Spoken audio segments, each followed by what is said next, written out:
Hello বন্ধুরা, ফিরে এলাম আবার আরেকটি নতুন ভিডিও নিয়ে রুমা সেলাই প্রশিক্ষণ কুটিরে। তো আজকের ভিডিওটির বিষয় হচ্ছে ছেলেদের শার্ট কিভাবে কাটিং করতে হয় সেটা সহজ পদ্ধতিতে আমি আজকে তোমাদের দেখাবো। দেখো, এরকম দুটি ভাঁজ করতে হবে। শার্টের পিসটিকে নিয়ে দু ভাঁজ করে এটাকে 1.5 ইঞ্চির মতো এইভাবে, আর দু ভাঁজের এই খোলা পাটটা থাকবে আমার পাশে আর বন্ধ সাইডটা থাকবে ওদিকে। এই খোলা পাটে এখানে আমি 1.5 ইঞ্চি এইভাবে, এটা জাস্ট বসছে না,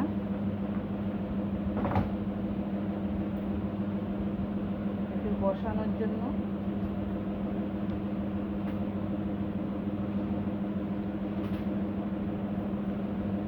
দিয়ে নিলাম।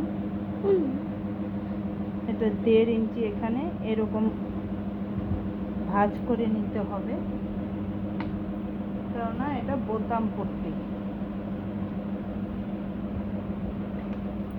তো আমার শার্টের যে দিয়েছে পিসটা,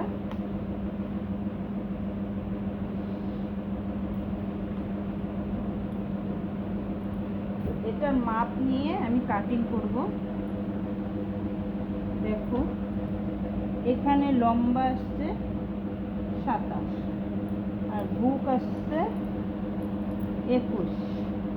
আমি প্রথমে মাপ নিয়ে দেখেছি। এই দেখো, এখানে বুক আসছে 21, এই 21। তো এটা আমি দু ভাঁজ মানে 4 ভাঁজের আমি করবো, 4 ভাঁজের 1 ভাঁজ নেব। তো লম্বা আমাকে নিতে হবে 27, বেশি নিতে হবে, কেননা সেলাই করবে, কাটিং হবে, তার জন্য একটু বড় করে নিতে হবে।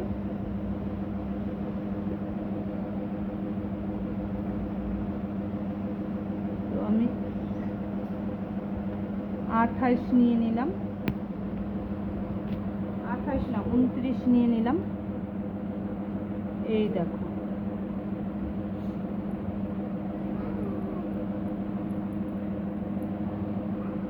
এই কাপড়টা একদম ভাঁজটা বসছেই না।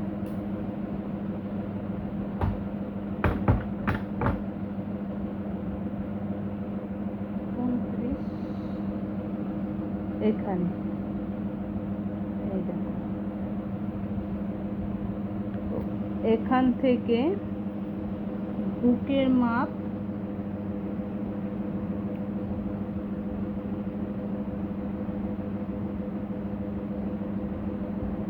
42, তার আমার 1 ভাগ নিতে হবে, 4 ভাগের 1 ভাগ, তো 10 হচ্ছে।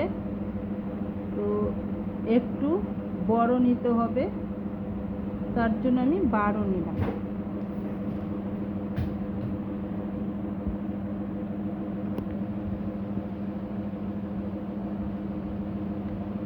কেননা সেলাই করবে,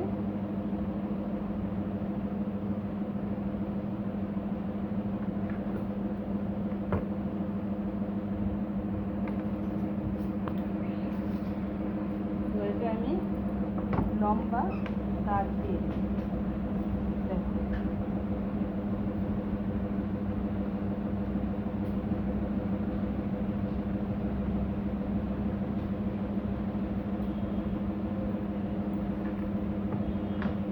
লম্বা দাগ দিয়ে দিলাম। তো এখন এটার মধ্যে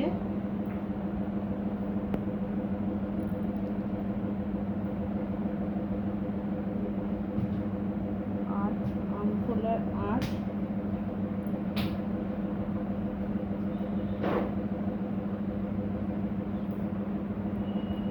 তো বড়দের গলা, তার জন্য এখানে আমি 3 ইঞ্চি নিলাম।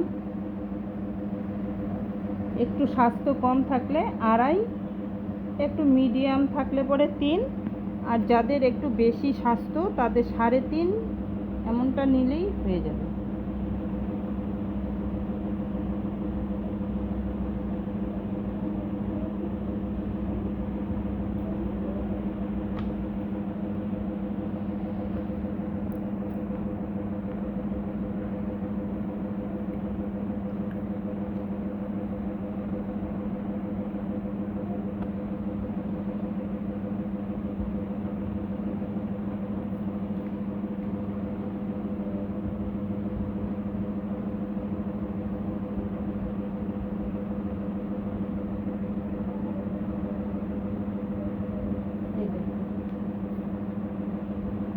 এটা সামনের পার্ট কাটছি, আর এই ডাউনটা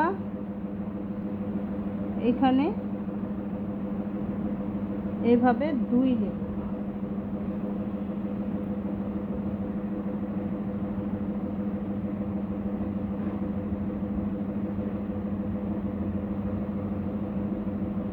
ডাউন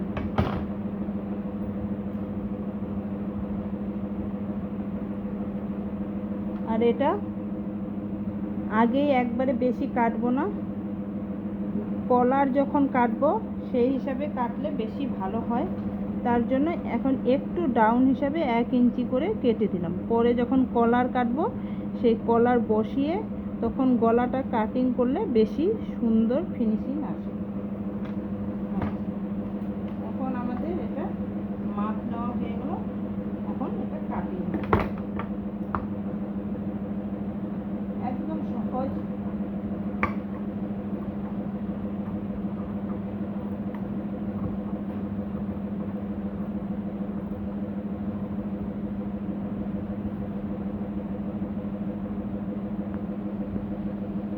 এটা 1/2 ইঞ্চি একটু বেশি নিব।